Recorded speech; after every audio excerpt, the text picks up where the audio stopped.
Hello friends, modern world में science इतनी तेजी से इवॉल्व हो रही है कि हमने बहुत सारी टेक्नोलॉजीज मेडिकल साइंस में अडेप्ट की हैं। रोबोटिक जॉइंट रिप्लेसमेंट्स इसका एक बहुत ही अच्छा उदाहरण है। इसके अलावा बहुत सारी सर्जरीज अब रोबोट से होने लगी हैं। आर्टिफिशियल इंटेलिजेंस का भी यूज अब मेडिकल साइंस में बहुत तेजी से हो रहा है। टेक्नोलॉजी और एडवांसमेंट की दुनिया में बायोलॉजिक्स ने भी बहुत अच्छा रोल प्ले किया है।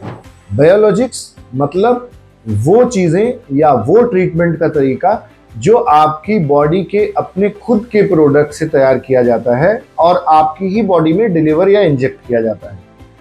ऑर्थोबायोलॉजिक्स का मतलब है अगर हम इन बायोलॉजिक्स का यूज ऑर्थोपेडिक्स में करते हैं। ग्रोथ फैक्टर थेरेपी इसका बहुत अच्छा उदाहरण है। आज की दुनिया में वो पेशेंट्स जो दर्द के लिए, जॉइंट पेन के लिए या टेंडन्स की प्रॉब्लम के लिए सर्जरी नहीं ऑप्ट करना चाहते, उनके लिए ग्रोथ फैक्टर कंसंट्रेट थेरेपी एक बहुत ही अच्छा सॉल्यूशन निकलकर सामने आया है। Hello friends, I am doctor Durgesh Singh and I'm consultant orthopedic surgeon. I'm performing robotic joint replacements, endoscopic spine surgeries and arthroscopic surgeries in Apollo Hospital, Noida. आज की वीडियो में हम डिस्कस करेंगे ग्रोथ फैक्टर थेरेपी क्या है, ग्रोथ फैक्टर कंसंट्रेट को हम कैसे प्रिपेयर करते हैं, ये पेशेंट के लिए किन कंडीशंस में फायदेमंद हो सकता है, इसके क्या पॉसिबल कॉम्प्लिकेशंस हैं, और जीएफसी थेरेपी के साथ मैंने जो मोर देन 5000 पेशेंट्स को ये इंजेक्शंस दिए हैं उनके एक्सपीरियंस भी आपके साथ शेयर करें। ग्रोथ फैक्टर थेरेपी एक रीजनरेटिव थेरेपी है, यानी आपकी बॉडी में कार्टिलेज डैमेज या टेंडन की एनाटॉमी में कोई प्रॉब्लम होने के साथ जो डिजनरेटिव चेंजेस होते हैं ये उनको रीजनरेट करता है, वापस उस एनाटॉमी को रिस्टोर करता है। ये इसका एक बहुत ही बड़ा एडवांटेज है। ग्रोथ फैक्टर कंसंट्रेट यानी जीएफसी ये पीआरपी यानी प्लेटलेट रिच प्लाज्मा का एक एडवांस्ड वर्जन है। सिंपल लैंग्वेज में अगर बात करें तो हमारी बॉडी में जो ब्लड होता है उसमें दो कंपोनेंट्स होते हैं, ब्लड सेल्स एंड प्लाज्मा। ये प्लाज्मा प्लेटलेट रिच या प्लेटलेट पुअर हो सकता है बेस्ड ऑन हमने उसकी प्रिपरेशन कैसे की है। प्रिपरेशन के हिसाब से प्लेटलेट रिच प्लाज्मा में प्लेटलेट्स की कंसंट्रेशन ज्यादा होती है। इन प्लेटलेट्स में कई सारे ग्रोथ फैक्टर्स प्रेजेंट होते हैं जो बॉडी में हीलिंग का काम करते हैं। रिसर्च में ऐसा पाया गया अगर ग्रोथ फैक्टर का प्रोपोर्शन उस प्लाज्मा में ज्यादा होता है तो हीलिंग बेटर होती है। इसी के बेसिस पर ग्रोथ फैक्टर कंसंट्रेट तैयार किया गया। अब हम ये देखेंगे कि ग्रोथ फैक्टर कंसंट्रेट को प्रिपेयर कैसे किया जाता है। पेशेंट की कंसेंट के बाद उसका 4 या 5 ml ब्लड एक ट्यूब में डाला जाता है। यानी अगर हम नी जॉइंट में इंजेक्शन लगा रहे हैं तो हमें 2 ट्यूब लेने होंगे जिसमें 5 ml और 5 ml ब्लड लिया जाएगा, यानी टोटल 10 ml ब्लड ड्रॉ करना होगा। उस ब्लड को हम दोनों ट्यूब्स में ट्रांसफर करेंगे। ब्लड को ट्यूब्स में ट्रांसफर करने के बाद उसे 10 सेकेंड्स के लिए जेंटली शेक किया जाता है, बहुत तेजी से विग्रसली नहीं हिलाया जाता। इसके बाद उसे हाफ एन आवर के लिए सीधा रख दिया जाता है टेस्ट ट्यूब स्टैंड्स में, या बिल्कुल सीधा रखा जाएगा जहां उसे डिस्टर्ब नहीं किया जाएगा और हिलाया नहीं जाएगा। आधे घंटे के बाद इसे 10 मिनट के लिए प्रोसेस किया जाता है। इस आधे घंटे में सेल्स नीचे सेटल हो जाते हैं और कुछ प्लाज्मा ऊपर आ जाता है। 10 मिनट के लिए सेंट्रीफ्यूज में प्रोसेस करने के बाद हमें जो सॉल्यूशन तैयार होता है वो आप मेरी पिछली कई सारी रील्स और वीडियोस में और स्टेटस में देख चुके हैं। ये सीरम या ये प्लाज्मा ग्रोथ फैक्टर्स में रिच है। अब इस टेस्ट ट्यूब में 3 लेयर्स हैं जिसमें नीचे ब्लड है, बीच में थिक्सोट्रोपिक जेल है और ऊपर ग्रोथ फैक्टर कंसंट्रेट है। ये ग्रोथ फैक्टर कंसंट्रेट अब पेशेंट के नी में या पर्टिकुलर पैथोलॉजी में डिलीवर किया जाता है। एक बहुत कॉमन सा सवाल है कि सर ग्रोथ फैक्टर थेरेपी काम कैसे करती है। इस सवाल के जवाब के लिए मैं कुछ मेडिकल टर्म्स का यूज करूंगा, बट कोशिश करूंगा कि ये बहुत ही सिंप्लीफाई रहे। ग्रोथ फैक्टर कंसंट्रेट जैसे TGF बीटा, FGF2, IGF1, ये ग्रोथ फैक्टर्स हमारी बॉडी के जॉइंट्स में जाकर के कार्टिलेज का मेन कंपोनेंट जो कोलेजन है उसकी सिंथेसिस को बढ़ाते हैं।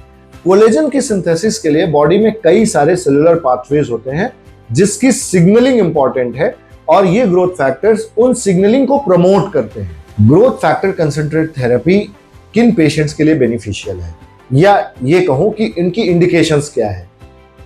Osteoarthritis grade 1 and grade 2 of knee joint, ankle joint, elbow या शोल्डर में भी इस इंजेक्शन को दिया जा सकता है।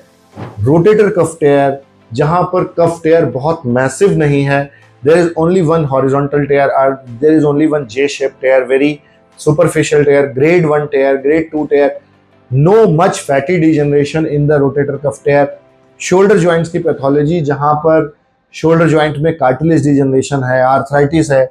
नी जॉइंट की पैथोलॉजी जहां पर कोई लिगामेंट इंजरी है लेकिन वो ग्रेड 1 या ग्रेड 2 है जो कंजर्वेटिव तरीके से हील हो सकती है, कंप्लीट टेयर नहीं है। ऐसी कंडीशंस में ग्रोथ फैक्टर थेरेपी बहुत अच्छा रोल प्ले करती है और हीलिंग को फास्ट करती है। इसके अलावा Achilles tendinitis, De Quervain stenosynovitis, tennis elbow, golfer's elbow, tendon से रिलेटेड इन्फ्लेमेटरी प्रॉब्लम्स जहां पर रेगुलर पेन या क्रॉनिक पेन बना रहता है, वहां पर भी ग्रोथ फैक्टर थेरेपी से बहुत अच्छा रिजल्ट देखा गया। ग्रोथ फैक्टर थेरेपी के फायदे क्या हैं? सबसे पहला फायदा यह है कि ये थेरेपी या ये इंजेक्शन आपके अपने ब्लड से प्रिपेयर किया जाता है, तो यहां पर एलर्जी का कोई चांस नहीं रहता। इसके कंपैरिजन में अगर हम कोई स्टेरॉइड इंजेक्शन या कोई दूसरे तरीके का इंजेक्शन यूज करते हैं, हाइलुरोनिक एसिड इंजेक्शन यूज करते हैं, जिससे एलर्जी के चांसेस, ड्रग रिएक्शन, पेन, ये सब के चांसेस ज्यादा होते हैं। मेरी क्लिनिकल प्रैक्टिस में मैंने ये पाया कि स्टेरॉइड या हाइलुरोनिक एसिड इंजेक्शन पेशेंट को 2 दिन या 3 दिन पेन करता है, but growth factor therapy injection के बाद पेशेंट पेन की कंप्लेन नहीं करते। पेशेंट का जो रेगुलर पेन है उसमें भी बहुत तेजी से इंप्रूवमेंट आती है। ये एक रिसेंटली डेवलप्ड थेरेपी है जो बहुत ही कन्वीनियंट, बहुत ही सेफ और बहुत ही इफेक्टिव है। आप ओपीडी में आते हैं, आपका ब्लड लिया जाता है, आपको इंजेक्शन लगाया जाता है, आप चलकर वापस अपने रूटीन काम, रूटीन लाइफ में फिर से मिंगल हो सकते हैं। आपके कोई डाइटरी मॉडिफिकेशन करने की जरूरत नहीं होती, किसी तरीके के कोई परहेज करने की जरूरत नहीं होती है, पर्टिकुलर इंजेक्शन से रिलेटेड परहेज नहीं करना होता। अगर मैं अपने एक्सपीरियंस की बात करूं तो मैंने ग्रोथ फैक्टर थेरेपी इंजेक्शंस पर अपनी रेजिडेंसी में बहुत ज्यादा रिसर्च और काम किया था, जिसका फायदा मुझे इस प्रैक्टिस में मिला। मैंने पेशेंट्स को जब इन इंजेक्शंस के बारे में इंट्रोड्यूस किया and they found that these injections are very safe and effective, तो धीरे धीरे लोगों में इसकी अवेयरनेस बढ़ने लगी। मैं दिल्ली एनसीआर में प्रैक्टिस करता हूं। मैंने यहाँ पर ये इंजेक्शन लगभग मोर देन 5000 पेशेंट्स को लगाया है।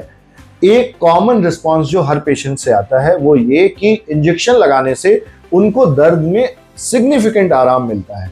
कई सारे एडवांस्ड ऑस्टियोआर्थराइटिस नी के पेशेंट्स जिनकी आर्थराइटिस बहुत सीवियर है, उनको सर्जरी या नी रिप्लेसमेंट सजेस्ट किया गया है, लेकिन कुछ टाइम बाउंडेशन की वजह से, कुछ फैमिली प्रॉब्लम्स की वजह से, कुछ मेडिकल कोमॉर्बिडिटीज की वजह से वो सर्जरी नहीं करा सकते।